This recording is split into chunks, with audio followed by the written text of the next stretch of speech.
All right, in the land of grills, we're doing a mod today. A lot of you may have been, and a lot of you are interested in ChefsTemp. This is the ProTemp S1 Smart Grill Gauge Thermometer Hub.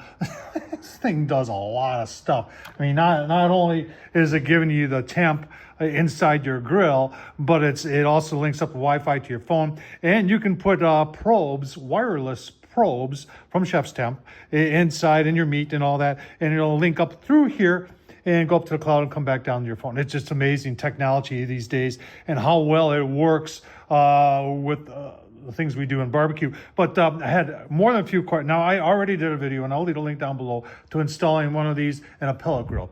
And I showed you how to do that. But I think a lot of you people are wondering where to put this if you had a Weber kettle. And so we've got our kind of like our test bed Weber here. We've done a lot of things to this green Weber 22-inch. Over the years, you're saying, Tom, what the heck is like a Frankenstein here? Put the lid hinge on. I did the leg extension. We put a probe port right in there. We've got two temp probes right here. We've got the file handle here on the daisy wheel, and of course everybody's looking at this going, what the heck? We put in a table, and it actually works. And if you want the links to all these, I'll remind myself to leave the links down below. But the question had come up is because of the length of this. And hang on, let's that probe from the base right here to the tip is 3.5 inches. And a lot of people are saying, well, Tom, if I put it like right here, it's going to impede if I got a pork butt in there or something like that. And I can't agree more. Next thought was, well, why don't we just put it right here that it's at grill grade level, or put it down lower like this one is right here. And so these two are options. And I think what I'm going to do is I'm going to play around with these two, and I'm going to take this out and put the ChefsTemp in there, and maybe put the ChefsTemp in there, and just see which one works better. That way you don't have to start drilling holes and say, well, no, I don't like that. Now you got a hole in your kettle. Let's keep going. All right, so I'll leave a link down below when I put it into the pellet grill, into the Z grills here. And I actually had some criticism of that, saying, well, now you got a hole in your pellet grill. If you ever take this out, what are you going to do about it? Hang on. I should have showed you what to do with it if you ever do. Simple, folks. Fender washers, stainless steel with a stainless steel bolt and a nut. And if you want to put a wing nut on there, you put a wing nut on there, and then you just swap them out as need them. You can paint it black also, and it gives you a probe port, but it also gives you a way to cover up the probe port. So if you want to switch back and forth, these are relatively inexpensive. So what I would do is I would just get, if you're going to put it in multiple grills, I'll do ChefsTemp, get a couple of those, put it in your favorite grills where you want it, and that is totally interchangeable, so you can take it from one to the other Pretty cool. All right, so there it is, mounted into the Weber, nice and low. But let's take a look on the inside here. It's a good thing I got that hinge. Get a light in there for you so you can see too. So you can see that.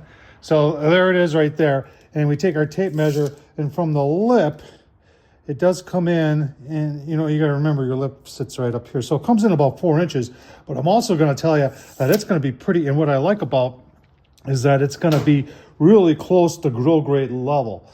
So you are losing in that one area 4 inches.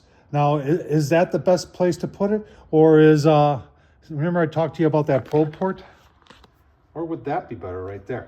Let's take a look at that. Right, so there it is installed in the side of the Weber kettle. And remember, this thing is Wi-Fi. You still can see that it's 50 degrees in here, but it is Wi-Fi. It hooks up real nice. And let's see how that works on the inside. I think you're going to like this a little bit better. People are going to be asking, Tom, what's going on with that ceramic stuff in there? So this is from the Only Fire. I can leave a link to that too.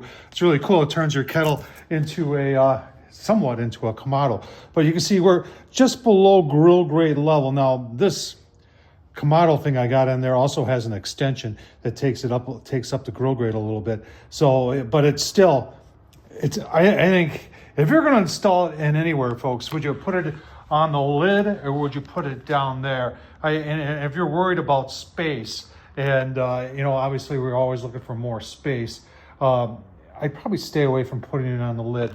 It would go to putting it into the side of your Weber just like that. And I think that would work real nice for just about any application. You know, I struggle too with putting it in ceramic, but on a Kamado with a ceramic where it's would be, and that's a steel one, so drilling it would be okay. Drilling into a ceramic, boy, I'd be really nervous about that.